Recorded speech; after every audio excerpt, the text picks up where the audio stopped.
Hello, India and Indian students. Welcome back to my YouTube channel 5 Minute Study. आज हम globalisation वाला chapter को start करेंगे, globalisation and the Indian economy. इस chapter को start करेंगे। लास्ट में मैंने आपको मनी एंड क्रेडिट के दोनों सेशंस अपलोड कर दिए हैं। नोट्स की जहाँ तक बात है, जैसे ही मेरे पास नोट्स आ जाएंगे तुरंत तुरंत तुरंत मैं आपको जल्द से जल्द प्रोवाइड करूँगी, ठीक है। तो आप उसकी चिंता बिल्कुल मत करो, ठीक है। नोट्स आपको ऐसे प्रिपेयर मिलेंगे कि आप बस देखते ही रह जाएंगे, ठीक है। तो और रही बात सब्सक्राइब की, तो प्लीज़ यार सब्सक्राइब भी कर दिया करो, ताकि थोड़ी सी, इतनी सारी मेहनत मैं आपके लिए करती हूँ तो थोड़ी सा, तो इस मेहनत का मुझे थोड़ा सा फल तो मिलना चाहिए। प्लीज़ प्लीज़ प्लीज़ सब्सक्राइब का बटन दबा दीजिए, ताकि मुझे पता चल जाए, ठीक है। सो जिन्होंने भी सब्सक्राइब नहीं किया है प्लीज़ कर दीजिए। तो आज हम ग्लोबलाइजेशन की बात करेंगे। So here we are with the chapter globalisation and the Indian economy of class 10th, ठीक है। क्लास 10th का हम एनसीईआरटी चैप्टर हम पढ़ेंगे, ठीक है। तो ये यहाँ से हम चैप्टर स्टार्ट करेंगे। आज की दुनिया में जो कंज्यूमर्स हैं उनमें से कुछ की ज़्यादा चॉइसेस गुड्स में, सर्विसेज में थी पहले से। जो लेटेस्ट मॉडल्स हैं, digital camera, mobile phone, television, ये सारे के सारे पूरे वर्ल्ड में इनका मैन्युफैक्चर होता है, ठीक है। हर सीज़न नए मॉडल्स आते हैं ऑटोमोबाइल इंडस्ट्रीज से, जो कि इंडियन रोड्स पर आपको मार्केट्स में देखने को मिलते हैं। Gone are the days when Ambassador and the Fiat were only the cars on Indian roads. पहले के टाइम में सिर्फ और सिर्फ एम्बेसडर और फिएट की ही कार्स थी जो कि इंडियन की सड़कों पर दिखती थी, लेकिन आज तो कितनी सारी कंपनीज की कार है, टाटा, महिंद्रा, ठीक है। सो आज इंडियंस जो है वो कार्स खरीद रहे हैं अपने आसपास की नियरली टॉप कंपनीज से, पूरे वर्ल्ड की टॉप कंपनीज से, ठीक है। ब्रांड्स के जितने भी सिमिलर एक्सप्लोजन्स हो रहे हैं वो आप अलग अलग गुड्स में देख सकते हैं, ठीक है। Shirts to television to proceed fruit juice, यानी शर्ट से, टेलीविज़न से, फ्रूट जूसेस से प्रोसीड कर रहे हैं आप, ओके। सो इस तरह की जो वाइड रेंजिंग यानी इस तरीके की जो बड़ी रेंज में जो गुड्स की चॉइसेस है हमारे मार्केट्स में, वो रिलेटिवली एक अच्छा फिनोमिना है। You wouldn't have found such a variety of goods in Indian markets even 2 decades back. दो डिकेड्स पहले भी, 2 decades पीछे अगर आप जाएंगे तो आपको इंडिया के अंदर इतनी सामान की अलग अलग वेराइटीज़ आपको देखने को नहीं मिलेगी। लेकिन बढ़ते कुछ सालों में हमारा मार्केट, इंडियन मार्केट भी ट्रांसफॉर्म हुआ है। तो अब रैपिड ट्रांसफॉर्मेशन के हम कैसे समझेंगे, क्या फैक्टर्स है जिसकी वजह से चेंजेस हुए, ठीक है। And how are this changes affecting, और इस चेंज होने के बावजूद लोगों की लाइफ कैसे अफेक्ट हो रही है। तो ये सारे क्वेश्चंस का आंसर हम इस चैप्टर में देखेंगे। प्रोडक्शन अक्रॉस कंट्रीज, पूरी कंट्री में प्रोडक्शन कैसे होता है। तो 20th सेंचुरी के मिडल तक प्रोडक्शन जो था वो लार्जली ऑर्गेनाइज किया जाता था कंट्रीज़ के अंदर, जिनमें raw material, food stuff, finish products की कंट्रीज़ का बहुत ज़्यादा वो थी, ठीक है। जो colonies such as India exported raw material, जैसे अगर हम कुछ रॉ मटेरियल या प्रोडक्शन की बात करें तो जैसे कि इंडिया जो है वो रॉ मटेरियल एक्सपोर्ट करती है, फूड स्टफ भी एक्सपोर्ट करती है, और जो भी एक्सपोर्ट करने के बाद उनसे जो भी फिनिश प्रोडक्ट बाहर रेडी होता है वो इंडिया अपने अंदर इंपोर्ट कराती है। तो आप देख सकते हैं कि ट्रेड एक ऐसा मेन चैनल की तरह एक्ट कर रहा है कि वो दो अलग अलग कंट्रीज को एक साथ कनेक्ट कर रहा है, ठीक है। तो this was before large companies called multinational corporation, और इस तरीके की बड़ी बड़ी कंपनीज को हम एमएनसी कहते हैं, मल्टीनेशनल कॉरपोरेशन कहते हैं। एमएनसी एक ऐसी कंपनी होती है, या तो वो दूसरी कंपनी को खरीदती है, या फिर वो उससे उसके प्रोडक्शन को कंट्रोल करती है एक या एक से ज़्यादा नेशन में। एमएनसीज अपने ऑफिस, अपने फैक्ट्रीज अलग अलग जगहों पर लगाती है जहाँ पे उन्हें चीप लेबर और दूसरे रिसोर्सेज मिल सके, ठीक है। चीप लेबर में स्किल्ड अनस्किल्ड दोनों आएंगे, ठीक है। This is done so that the cost of production low. ये इसलिए होता है कि फैक्ट्रीज इस जगह इसलिए लगाई जाती है ताकि प्रोडक्शन की जो कॉस्ट हो वो लो, कम पड़े उनको, और एमएनसी जो है उनसे ग्रेटर प्रॉफिट, ज़्यादा प्रॉफिट कमा सके। तो इसका एक एग्जाम्पल देखते हैं, हमारे पास एक एग्जाम्पल आया है, ठीक है। सो एक बड़ी एमएनसी कंपनी है जो कि इंडस्ट्रियल इक्विपमेंट प्रोड्यूस करती है और उस प्रोडक्ट्स को डिज़ाइन करती है रिसर्च सेंटर्स में यूएसए में, ठीक है। और फिर वो कंपोनेंट्स जो है वो चाइना में मैन्युफैक्चर्ड होते हैं। तो आप देख सकते हैं कि पहले वो मैक्सिको में शिप होते हैं, फिर ईस्टर्न यूरोप में आते हैं, फिर वहाँ से प्रोडक्ट्स असेंबल होकर फिनिश प्रोडक्ट पूरे कंट्री में बेचे जाते हैं। तो कंपनीज का जो कस्टमर केयर है वो इंडिया में उसका कॉल सेंटर लोकेट होता है, ये कॉल सेंटर की पिक्चर है यहाँ पे, जो कि बेंगलुरु में है, जिसमें टेलीकॉम फैसिलिटीज़ का इक्विप्ड है, ठीक है, जिसमें इंटरनेट की एक्सेस है, जाके वो इन्फॉर्मेशन और सपोर्ट कस्टमर्स को प्रोवाइड कर सके अब्रॉड से भी, जो भी कस्टमर्स हो। तो यहाँ पे आप देख सकते हैं अलग अलग टेलीकॉम इंडस्ट्री से इसमें लगे हुए हैं, ठीक है। आगे हम बात कर लेते हैं, तो इस एग्जांपल में एमएनसी ही एक ऐसी नहीं, अकेली नहीं है पूरे वर्ल्ड में कि वो फिनिश प्रोडक्ट सेल कर रही है, लेकिन ज़्यादा इंपॉर्टेंट है क्योंकि गुड्स और सर्विसेज जो भी है वो पूरे वर्ल्ड में ग्लोबली प्रोड्यूस हो रहे हैं, जिसकी वजह से प्रोडक्शन जो है वो धीरे धीरे अलग अलग वेज में बढ़ रही है। प्रोडक्शन का प्रोसेस जो है अलग अलग छोटी छोटी कंट्रीज़ में, पूरे ग्लोब में, पूरी कंट्री में स्प्रेड है, ठीक है। ऊपर के एग्जाम्पल्स हमने देखा कि चाइना जो है वो मैन्युफैक्चरिंग लोकेशन उसकी चीप पड़ती है चाइना के अंदर, और मैक्सिको ईस्टर्न यूरोपियन यूज़फुल इसलिए क्योंकि वहाँ के आसपास के मार्केट यूएस यूरोप के आसपास हैं। इंडिया में हाईली स्किल्ड इंजीनियर्स हैं जो कि टेक्निकल एक्सपर्ट्स को समझ सकते हैं, इसलिए वहाँ पर कॉल सेंटर्स हैं, ठीक है। So it is also educated English speaking, वहाँ पर इंग्लिश स्पीकिंग भी अच्छे से हो सकती है ताकि वो अब्रॉड के कस्टमर्स जो भी हैं उनको भी संभाल पाएँ। सो ऑल दिस प्रोबेबली, इसका मतलब कि 50 to 60% जो भी कॉस्ट सेविंग, 50 to 60% जो है एमएनसी की कॉस्ट बचती है। तो इस तरीके से आप देख सकते हैं कि कैसे मल्टीनेशनल कंपनी ज़्यादा प्रॉफिट गेन करती है। अब कंट्रीज़ में जब प्रोडक्शन हो रखा होता है तो कंट्रीज़ कैसे इंटरलिंक करती है, तो उसके बारे में जान लेते हैं। तो जर्नल वे में अगर हम देखें, एमएनसी जो होती है अपनी प्रोडक्शन को सेट करती है जहाँ पर आसपास ही मार्केट हो, ऐसी जगह वो सेट करेगी अपनी प्रोडक्शन जहाँ पे पास में ही मार्केट हो, तो जहाँ पर स्किल्ड और अनस्किल्ड लेबर भी मिले, लो कॉस्ट पे अवेलेबल हो, और जहाँ पर और भी रॉ मटेरियल जैसे अदर फैक्टर्स हमें मिल जाएं। उसके साथ साथ एमएनसी जो होती है वो ऐसी गवर्नमेंट पॉलिसीज़ के लिए इंतज़ार करती है कि वो उनके इंटरेस्ट को देखे, ठीक है। इनकी पॉलिसीज़ को हम बाद में चैप्टर में पढ़ेंगे, ठीक है। अभी इस चैप्टर में एक बात आएगी, SEZ। देखो मैं आपको दिखाती हूँ, इस चैप्टर में एक टर्म आएगी विच इज़ एक सेकेंड, SEZ। ये एक टर्म आएगी किसमें, ये एक टर्म आएगी हमारी इस चैप्टर के अंदर, जिसका जो मतलब होता है ना, जिसका जो मतलब होता है वो होता है स्पेशल, जिसका मतलब होता है स्पेशल इकोनॉमिक जोन, ठीक है। स्पेशल इकोनॉमिक जोन इसका मतलब होता है, ठीक है। स्पेशल इकोनॉमिक जोन इसका मतलब होता है, ठीक है। ये हम चीज़ पढ़ेंगे इसमें, ठीक है। इसमें क्या होता है, ये गवर्नमेंट की पॉलिसी है, वो क्या है वो मैं आपको आगे बताऊंगी, नहीं तो फिर मतलब ही खत्म हो जाएगा, ठीक है।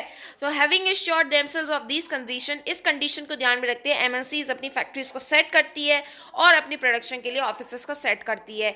मनी पैसा जो वो खर्च करती हैं एसेट खरीदने में, जैसे कि लैंड, मशीन, बिल्डिंग और दूसरे इक्विपमेंट, इसको इन्वेस्टमेंट बोलते हैं। इन्वेस्टमेंट जो एमएनसी करती है वो एक फॉरेन इन्वेस्टमेंट है।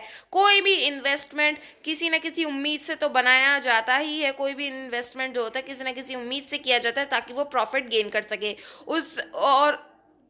उस वक्त एमएनसी जो होती है अपनी प्रोडक्शन को लोकल कंपनीज के साथ सेटअप, जॉइंटली में सेटअप करती है, कि इससे बेनिफिट क्या मिलता है लोकल कंपनी को, कि जॉइंट प्रोडक्शन हो गया टू फोल्ड में, यानी कि उनको इक्विपमेंट, मशीन वगैरह सब कुछ एमएनसी ला के दे रही है, उन्हें तो बस प्रोडक्शन करना और प्रॉफिट कमाना, जो भी एक्स्ट्रा प्रॉफिट आएगा वो एमएनसी के तौर पर जाएगा, ठीक है। तो पहले एमएनसी जो होती है उन्हें मनी प्रोवाइड करती है एडिशनल इन्वेस्टमेंट के लिए, जैसे कि मशीन खरीदना फास्ट प्रोडक्शन के लिए। दूसरा, एमएनसीज जो होती है लेटेस्ट टेक्नोलॉजी के साथ प्रोडक्शन सेट करती है, ठीक है। उसके लेकिन जो मोस्ट कॉमन रूट होता है एमएनसी इन्वेस्टमेंट का वो यही होता है कि वो लोकल कंपनीज को खरीदती हैं और फिर उनके प्रोडक्शन को बढ़ाती हैं। मेन एमएनसी यही करती है, ठीक है। एमएनसी जिनकी ज़्यादा तनख्वाह, एमएनसी जिनके पास बहुत पैसा होता है वो ऐसा कर लेते हैं। अब हम इस चीज़ को लेते हुए हम एक एग्जाम्पल देखेंगे। कारगिल फूड एक बहुत बड़ी लार्ज अमेरिकन एमएनसी है जो कि पूरे कंट्री में इंडियन कंपनीज में छोटी छोटी कंपनीज है, जैसे कि एक इंडियन स्मॉल कंपनी है पराग फूड। पराग फूड जो है उसका इंडिया के बहुत सारे जगहों में अलग अलग मार्केटिंग नेटवर्क है फूड के में, जहाँ पर उसका जो ब्रांड है वो वेल रेप्यूटेड है इंडिया के अंदर।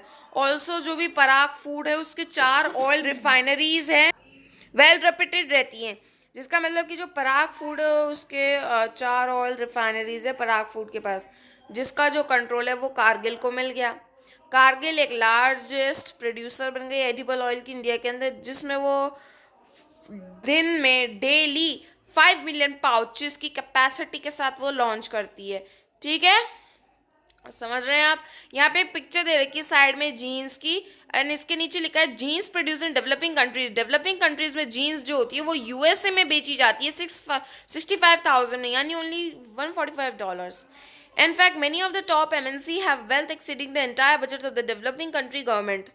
इसका मतलब कि जो जितनी भी टॉप एमएनसी कंपनी होती है उनके पास पैसा तो होता है, लेकिन वो साथ में पूरी डेवलपिंग कंट्री का पूरा बजट भी साथ में बढ़ाती है। ठीक है, इस ज़्यादा वेल्थ के साथ एमएनसीज प्रॉफिट कमाती है। दूसरा तरीका क्या है एमएनसीज का प्रोडक्शन पर कंट्रोल पाने के लिए? वो ये कि बड़ी बड़ी एमएनसीज जो होती है डेवलप कंट्रीज़ में अपना प्रोडक्शन के लिए ऑर्डर प्लेस करती है छोटे प्रोड्यूसर्स के साथ, जैसे कि गारमेंट, फुटवियर, ठीक है, स्पोर्ट आइटम्स। ये सभी एक एग्जाम्पल हैं प्रोडक्शन का, जो कि स्मॉल प्रोड्यूसर्स के थ्रू लार्ज अमाउंट में पूरे वर्ल्ड में आता है। ये जो प्रोडक्ट्स होते हैं ये फिर एमएनसीज को भेज दिए जाते हैं, जहाँ पर बेचने के बाद एमएनसी अपना खुद का टैग लगा के इसे आगे कस्टमर्स तक बेचती है। तो आप देख सकते हैं कैसे एमएनसी अपने प्राइस को उसके साथ बढ़ाती है, क्वालिटी, डिलीवरी, लेबर कंडीशन, ये सब। ठीक है, सो हमने देखा कि ये अलग अलग तरीके हैं कि जिनमें एमएनसी जो है वो अपने प्रोडक्शन को लोकल प्रोड्यूसर्स के साथ इंटरेक्ट करके पूरी कंट्री में फैला रही है। ठीक है, इस तरीके की पार्टनरशिप को लोकल कंपनीज के साथ सेट करने में, या फिर कोई लोकल कंपनी को सप्लाई के यूज़ करने के लिए क्लोजली लोकल कंपनीज के साथ compete करने में या ख़रीदने में एमएनसी जो है वो बहुत ज़्यादा प्रॉफिट कमाती है। ठीक है, जिसकी वजह से प्रोडक्शन जो है वो इन लोकेशंस पर बढ़ जाता है और इंटरलिंक हो जाता है। ठीक है, यहाँ पे एक एग्जाम्पल आ रहा है साइड में, ये वाला एक एग्जाम्पल आ रहा है। ठीक है, फोर्ड मोटर्स, फोर्ड की गाड़ी आपने सुनी है, फोर्ड की गाड़ी आती है। तो एक फोर्ड मोटर्स एक अमेरिकन कंपनी है जो कि वर्ल्ड की लार्जेस्ट ऑटोमोबाइल मैन्युफैक्चरर है, जिसका प्रोडक्शन जो है ओवर 26 कंट्रीज में फैला हुआ है पूरे वर्ल्ड में। फोर्ड मोटर्स इंडिया में 1995 में आई थी, जिसमें उसने 1700 करोड़ रुपए खर्च किए थे चेन्नई में उसका बड़ा प्लांट लगाने में। ठीक है, ये जो है महिंद्रा एंड महिंद्रा के कोलैबोरेशन के साथ डन हुआ था, जो कि एक मेजर इंडियन मैन्युफैक्चरर है जीप्स एंड ट्रक्स का। 2017 के बाद फोर्ड की जो गाड़ियाँ थी फोर्ड की जो गाड़ियाँ थी वो इतनी इंडियन मार्केट्स पे बेची जाती थी, लेकिन while another cars were exported from India to South Africa. लेकिन जो और भी कार्स थी जो कि इंडिया से साउथ अफ्रीका में एक्सपोर्ट की जाती थी, मैक्सिको, ब्राज़ील, ठीक है, यूएसए, ठीक है, ये कंपनीज चाहती थी कि फोर्ड इंडिया डेवलप्ड हो, ठीक है, एज अ बेस डेवलप हो फोर्ड, ताकि वो कोई भी अपनी गाड़ीज जो हैं अलग अलग वो उसमें रीच कर सकते हैं। Cars made by Indian workers being transported to be sold abroad by MNC. जो भी कार्स बनती है इंडिया के अंदर वो थोड़ी तो इंडिया में बेची जाती है, बाकी एमएनसीज को बेच दी जाती है, एमएनसी यानी अब्रॉड में। ठीक है, ठीक है, अब हम जानेंगे foreign trade and integration of markets. Okay, so काफ़ी लंबे टाइम तक फॉरेन ट्रेड जो है वो एक मेन चैनल है, यानी कि एक मेन ज़रिया है कंट्रीज़ को कनेक्ट करने में। पहले के टाइम में हमने पढ़ा है कि ट्रेड रूट्स डिस्कवर किए गए थे ताकि इंडिया और साउथ एशिया कनेक्ट रह सके ईस्ट और वेस्ट साइड में, ताकि वो अपने ट्रेड रूट को बढ़ा सके। हमें ये भी याद है कि ट्रेडिंग इंटरेस्ट जो था वो अलग अलग ट्रेडिंग कंपनीज को इंडिया से अट्रैक्ट करता था। ठीक है, जैसे ईस्ट इंडिया कंपनी को किया। ठीक है, टू पुट इट सिंपली, इस चीज़ को सिंपल रखने के लिए फॉरेन ट्रेड ने एक अपॉर्चुनिटी क्रिएट की प्रोड्यूसर्स के लिए, ताकि वो डोमेस्टिक मार्केट्स तक पहुंच सके। मार्केट्स उनके खुद की कंट्रीज़ के होते हैं, तो प्रोड्यूसर्स अपने प्रोडक्ट को मार्केट में ही नहीं लेकिन कंट्री में जितने भी मार्केट्स उनमें बेच सकते हैं और मार्केट्स में compete भी कर सकते हैं अपने प्रोडक्ट्स के साथ। उसी तरीके से बायर्स जो हैं अपने गुड्स को इंपोर्ट करा सकते हैं और दूसरी कंट्री में प्रोड्यूस भी कर सकते हैं। इस तरीके से वो अपने गुड्स की चॉइसेस को एक्सपेंड करेंगे और डोमेस्टिकली प्रोड्यूस भी कर सकते हैं। यहाँ पे एक एग्जाम्पल आ रहा है चाइनीज टॉयज़ का एग्जाम्पल आ रहा है। सो चाइनीज़ मैन्युफैक्चर ड्रस जो हैं उनके पास एक अपॉर्चुनिटी थी और टॉयज़ एक्सपोर्ट करते थे इंडिया को, ठीक है, जहाँ पर टॉयज़ जो थे वो हाई प्राइस पे बेचे जाते थे इंडिया के अंदर। तो उन्होंने प्लास्टिक टॉयज सबसे पहले इंडिया को बेचना स्टार्ट किए।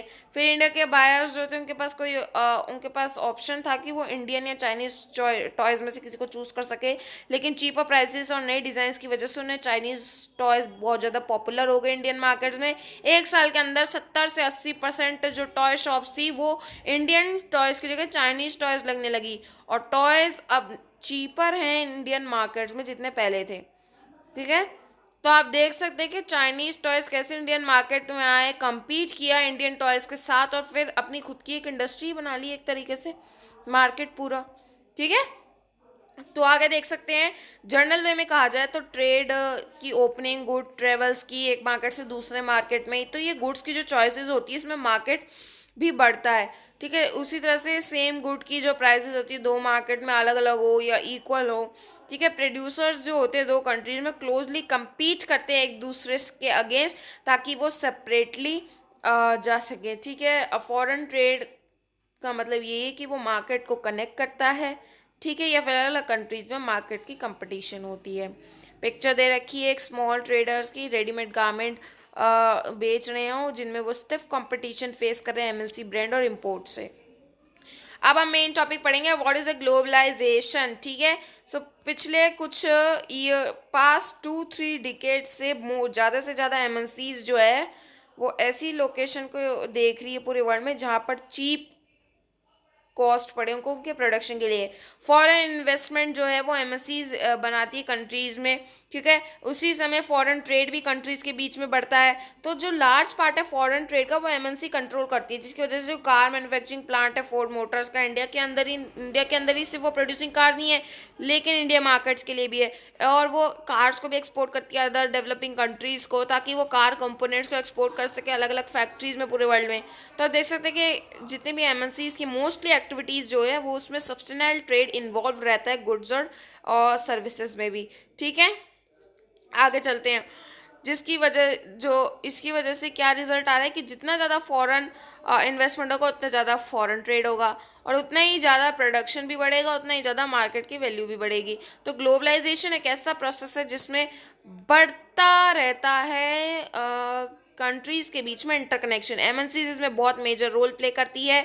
ज़्यादा से ज़्यादा गुड्स और सर्विसेज होंगे उतने ज़्यादा जन इन्वेस्टमेंट टेक्नोलॉजी कंट्रीज़ के बीच में मूव करेंगी, क्लोजली कनेक्ट करेंगे। ज़्यादा से ज़्यादा रीजन्स जो होते हैं वर्ल्ड के वो क्लोजर कांटेक्ट में रहते हैं एक दूसरे से कुछ, ठीक है, सालों तक। इन गुड्स के मूवमेंट के अलावा एक और वे है जिसमें कंट्रीज कनेक्ट रह सकती है, वो है लोगों के मूवमेंट के थ्रू। यानी लोग यूजुअली एक कंट्री से दूसरी कंट्री में मूव करते हैं अच्छी income, better job, better education, better health facilities के लिए।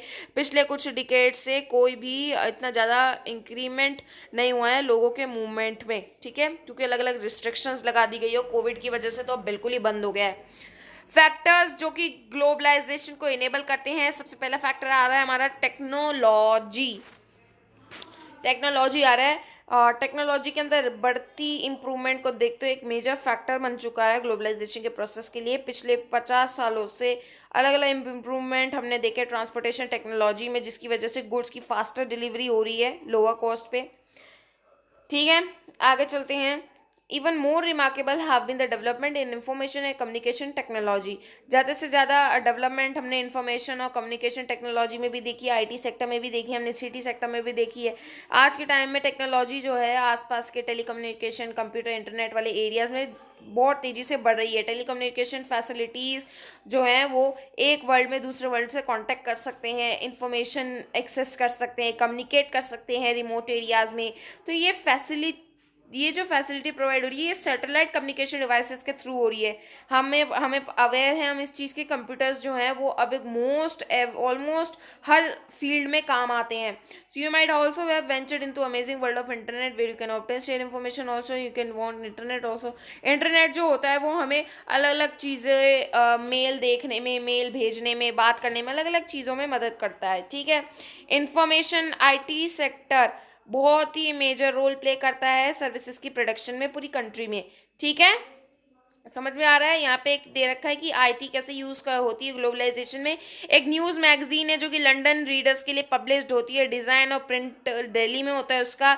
मैगजीन का टेक्स्ट जो होता है वो इंटरनेट के थ्रू दिल्ली ऑफिस में भेज दिया जाता है। डिजाइनर्स जो हैं दिल्ली ऑफिस के, वो उन ऑर्डर्स को लेते हैं कि कितनी मैगजीन डिजाइन होनी है लंदन के ऑफिस के लिए, और टेली कम्युनिकेशन फैसिलिटीज को यूज करते हैं और फिर कंप्यूटर के ऊपर उनकी डिजाइनिंग को डन करते हैं। प्रिंटिंग के बाद मैगजीन को प्लेन एयरक्राफ्ट के थ्रू, एयरप्लेन के थ्रू, ठीक है, पार्सल कर दिया जाता है लंदन में। और जो पेमेंट होता है मनी का, वो उनके डिज़ाइनिंग का, प्रिंटिंग का, वो ई बैंकिंग के थ्रू, इंटरनेट के थ्रू ऑनलाइन पेमेंट उनके खाते में आ जाता है। Liberalisation of foreign trade and foreign investment policy, second point इसका। तो अब हमने एग्जाम्पल देखा था भी इम्पोर्ट ऑफ चाइनीज टॉयज़ वाला। तो सपोज करो इंडियन गवर्नमेंट ने टॉयज़ को इंपोर्ट कराने में टैक्स लगा दिया, तो क्या होगा कि जो लोग चाहते हैं कि टॉयज़ को इंपोर्ट कराए उनको टैक्स देना पड़ेगा, क्योंकि टैक्स की वजह से बायर जो है उनको इम्पोर्टेड टॉयज़ जो है फिर महंगे पड़ेंगे। तो चाइनीज़ टॉयज़ फिर चीप नहीं रहेंगे। इंडियन मार्केट जो है वो इंपोर्ट करेगा चाइना से, ऑटोमेटिकली उसकी कीमत तो कम हो जाएगी। तो इंडियन टॉय मेकर जो हैं वो प्रॉस्पर हैं। टैक्स इंपोर्ट पर लगाना एक ट्रेड बैरियर का एग्जांपल है। इसको बैरियर कहते हैं क्योंकि कुछ रिस्ट्रिक्शंस जो गवर्नमेंट सेट करती है, ठीक है, गवर्नमेंट जो होती है वो इन ट्रेड बैरियर्स को यूज़ कर सकती है बढ़ाने के लिए, घटाने के लिए, ठीक है, या फॉरेन ट्रेड को घटाने के लिए या बढ़ाने के लिए, या फिर डिसाइड कर सके किस तरह के गुड्स कितना और कितना कंट्री में आना चाहिए, उस चीज़ को देखते हुए। इंडियन गवर्नमेंट की इंडिपेंडेंस के बाद कुछ बैरियर्स लगाए गए थे फॉरेन ट्रेड और फॉरेन इन्वेस्टमेंट में, लेकिन ये बाद में प्रोड्यूसर्स को नेसेसरी नहीं लगा था, तो प्रोटेक्ट करने के लिए लगाए गए थे कंट्री के फॉरेन कंपटीशन के लिए। इंडस्ट्रीज जो कि हमारी आई थी 1950s और 1960s में, जो कंपटीशन उन्होंने इम्पोर्ट के लिए किया था स्टेज पर, वो उन इंडस्ट्रीज को अलाउ नहीं किया गया था इस चीज़ के लिए। तो इंडिया ने क्या किया था, इम्पोर्ट्स को अलाउमेंट दी थी ताकि एसेंशियल आइटम्स में क्या, मशीनरी, फर्टिलाइजर, पेट्रोलियम, ये सब आ सके, ठीक है। अब इस चीज़ का बात ध्यान रखना कि जितनी भी डेवलप्ड कंट्रीज होती हैं अर्ली स्टेजेस के डेवलपमेंट में भी वो ज़्यादा प्रोटेक्शन देती है किसको, डोमेस्टिक प्रोड्यूसर्स को, अलग अलग तरीके से। 1991 की स्टार्टिंग में बात करें तो कुछ फार रीचिंग चेंजेस हुए थे पॉलिसी में इंडिया के अंदर। तो गवर्नमेंट ने डिसाइड किया था कि that time had come for Indian producers. उस समय जितने भी इंडियन प्रोड्यूसर्स थे जिन्होंने प्रोड्यूसर्स पूरे वर्ल्ड के प्रोड्यूसर्स के साथ कंपीट किया था, इसका मतलब कि कंपटीशन को थोड़ा सा इंप्रूव करना चाहिए, प्रोड्यूसर के परफॉर्मेंस को इंप्रूव करना चाहिए कंट्री के अंदर ही, ताकि उनकी क्वालिटी भी इंप्रूव हो सके। ये डिसीजन इंटरनेशनल ऑर्गेनाइजेशंस के थ्रू लिया गया था। बैरियर्स जो थे फॉरेन ट्रेड, फॉरेन इन्वेस्टमेंट में, वो हटा दिए गए थे क्योंकि मेजोरिटी ज़्यादा थी इसको हटाने में। इसका मतलब कि जो भी गुड्स इंपोर्ट किए जा रहे हैं, एक्सपोर्ट किए जा रहे हैं, वो ईजिली फॉरेन कंपनीज भी अपनी फैक्ट्रीज और ऑफिस सेट कर सकती हैं। यहाँ पे बैरियर्स या रिस्ट्रिक्शंस को हटाना जो कि गवर्नमेंट ने सेट किए थे, इसी को ही लिबरलाइजेशन कहते हैं। मार्क कर लेना भैया इसे, ठीक है। सो लिबरलाइजेशन ऑफ ट्रेड, बिजनेस, ये सारे के सारे परमिशन देते हैं कि वो डिसीजंस फ्रीली ले सके कि किस गुड को, किस सामान को वो इम्पोर्ट कराना चाहते हैं, एक्सपोर्ट कराना चाहते हैं। गवर्नमेंट जो है वो इम्पोज करती है मच लेस रिस्ट्रिक्शन, कम रिस्ट्रिक्शंस लगाती है, जितनी पहले नहीं थी उतनी तो नहीं लगाती, अब कम लगाती है, तो इसे हम लिबरल कह सकते हैं, ठीक है। अगर आज आप लेट सपोज आज आप बड़े हो गए, आप चाहते हैं कि लेट सपोज आप टेक्सटाइल इंडस्ट्री में जाना चाहते हैं और आप खुद की कपड़े मैन्युफैक्चर करके, खुद का प्रोडक्शन सेट करके कपड़ों को एक्सपोर्ट करना चाहते हैं, तो आपको बहुत ज़्यादा टैक्स देना नहीं पड़ेगा। मैक्सिमम 5 to 10% टैक्स आपको देना पड़ेगा। 5% जीएसटी आप कह सकते हैं, ठीक है। WTO वर्ल्ड ट्रेड ऑर्गेनाइजेशन की हम बात करेंगे, ठीक है। तो यहाँ से हम बच्चों कल कर लें या अभी कर लेते हैं, देखते हैं कितना बचा है। वैसे अभी तो काफ़ी चैप्टर बचा है ना। यहाँ पे हमारा SEZ वाली टर्म भी आनी है ना, तो उसके लिए तो भैया टाइम चाहिए, तो हम यहाँ से बच्चों कल करेंगे, ठीक है बच्चा पार्टी। हमने यहाँ तक कर लिया है, WTO से हम कल करेंगे, ठीक है। सो आई होप आप सभी को आज का सेशन पसंद आया होगा। चैप्टर जो मैंने आपको पढ़ाया है लिबरलाइजेशन टॉपिक तक आपको समझ में आया होगा, ठीक है। So thank you guys for watching this video. Don't forget to do like, share and subscribe to my channel, and if you have any query regarding this, you can ask me in the comment section. Till then, stay tuned. Bye bye.